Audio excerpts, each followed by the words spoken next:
Vlog na to is awareness sa mga NK users, lalong-lalo na po sa mga version 1, version 2, ayan, version 3. Yung mga ganitong model mga katinta, nagkaroon po ng engine oil leakage itong NK400 natin. What? Ayan po yung salarin mga katinta.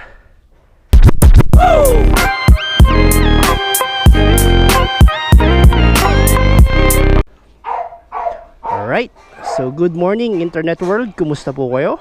Mototinta TV po muli. So for today's vlog mga katinta is meron po tayong issue na isa-solve mga katinta. Actually solved na siya, pero itong vlog na to is awareness sa mga NK users, lalong-lalo na po sa mga version 1, version 2, ayan, version 3. Yung mga ganitong model mga katinta. So lately lang kasi napansin ng isang tropa, no? Shoutout nga pala kay Sir JR Balikaw. Ayan, siya po yung nakapansin. At ako man hindi ko rin napansin dahil nasa ilalim siya ng makina. Nagkaroon po ng engine oil leakage itong NK400 natin. So which part, saang parte, saan po nakita yung engine oil leakage na yun? Dito po sa may oil sensor. Ayan. Ayan, kung nakikita po ninyo, nakikita sa video hopefully. Ayan po yung salarin mga katinta. So sa katagalan, wear and tear, kasi mag 20,000 na po yung tinakbo ng NK natin, siguro naging malutong na rin yung kanyang o-ring, ano, kaya doon na po lumalabas ng langis. Hindi naman siya ganong kalakas, pero may mga part or alos parang teardrop ang kanyang pagpatak ng oil, lalo na pag umaandar siya. Ito po yun, yan. Hindi ko po matanggal kasi may cover po siya na rubber. Sa sobrang nervyos ko din noong una, akala ko major issue na, akala ko mapapagastos po tayo na mahal, pero hindi naman pala. Ayan, so awareness na sa mga NK users, punta po tayo sa auto shop. Ipapakita ko po sa inyo kung ano po yung itsura ng oil sensor na yon, at napakadali lang po palitan mga katinta. Di nyo na po kailangan pumunta sa mekaniko dahil kayang-kaya nyo na pong palitan yung pyesa na yon. Well, of course, kung talagang kinakabahan kayo, punta kayo sa mekaniko para much better, di ba? Pero kung may konting background naman kayo, or kung kaya nyo naman, sa tingin nyo kaya nyo gawin, is napakadali lang naman. Screw at 24mm na liabe lang ang kailangan para mapalitan nyo. So yun, samahan nyo ako, punta tayo sa auto supply at ipapakita ko sa inyo kung ano yung itsura ng pyesa na yun.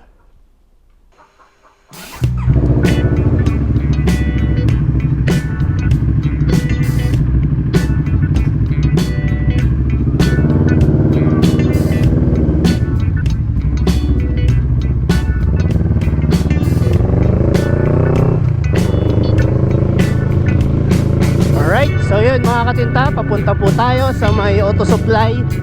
At yun nga, gaya ng sinabi ko sa mga NK users dyan, lalong-lalo na po sa mga version 1 to 3 or 4, huwag po kayong kabahan pag yun po yung nagkaroon ng tagas mga katinta, dahil madali lang po siyang hanapin. As in mga katinta, well, ako nung una akala ko din, kaya big shoutout na rin nga pala kay Motomedic. Ayan, siya po yung nagpalit ng pyesa na yon. At nung nakita ko, ay ganun lang pala kadali palitan yung pyesa na yon. Pero kung hindi sa kanya mga katinta, malamang baka napa-order na rin ako online, or napa-order na rin ako sa Shopee. Sabi niya kasi, i-try mo munang dalhin yan sa auto supply, ipakita mo, huwag mong sabihin na pyesa ng motor yan. Ipakita mo lang kung ano yung kamatch ng pyesa na yan. And yan, punta tayo ngayon sa auto supply at ipapakita natin yung pyesa na yon.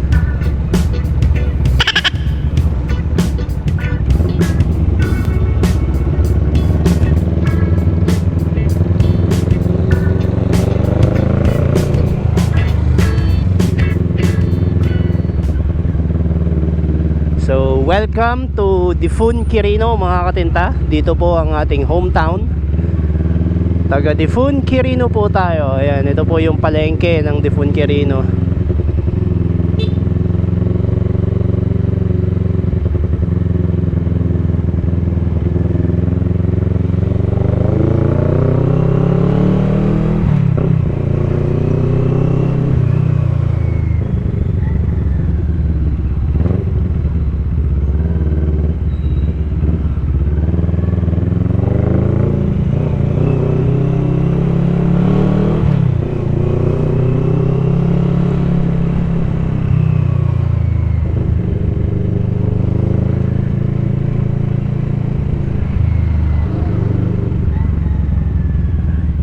EJ Anels. Ayan, auto supply.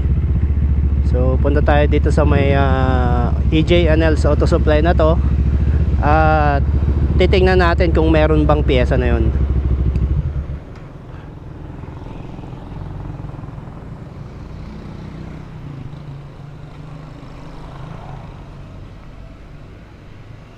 Okay, so yun mga katintan, dito tayo ngayon sa EJ Anels Auto Supply at i-check natin, ito po yun yung pyesa na sinasabi ko. Okay.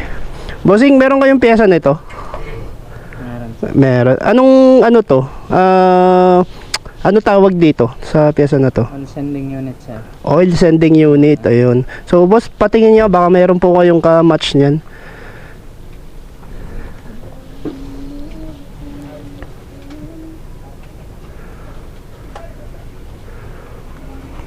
Ayun, sakto. Ayan mga katinta, no.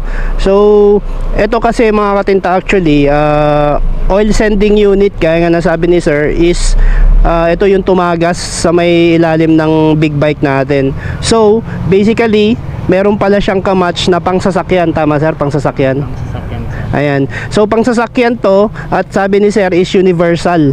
Ayan, universal po yan. Ito po yung pangalan niya, Circuit Automotive Technologies, made in Japan mga katinta. So goods na goods to. Kaya ang kagandahan pala ng NK400 natin is merong piyesa ng pangsasakyan na pwede. Ayan, so ito po yun. At kuya, magkano to?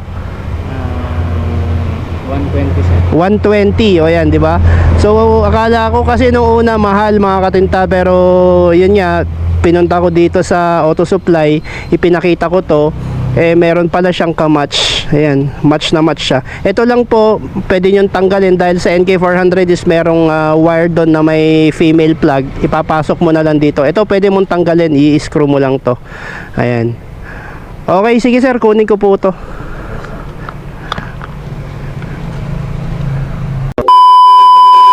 And so yun nga mga katinta, no, na ipakabit na po natin ang oil sending unit na problema ng ating NK400.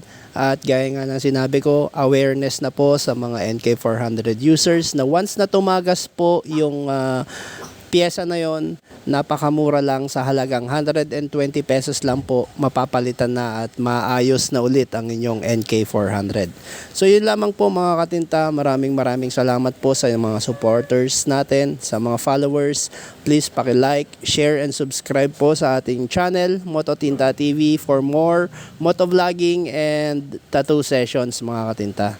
Yun lamang po, maraming salamat, ride safe po sa ating lahat. Peace!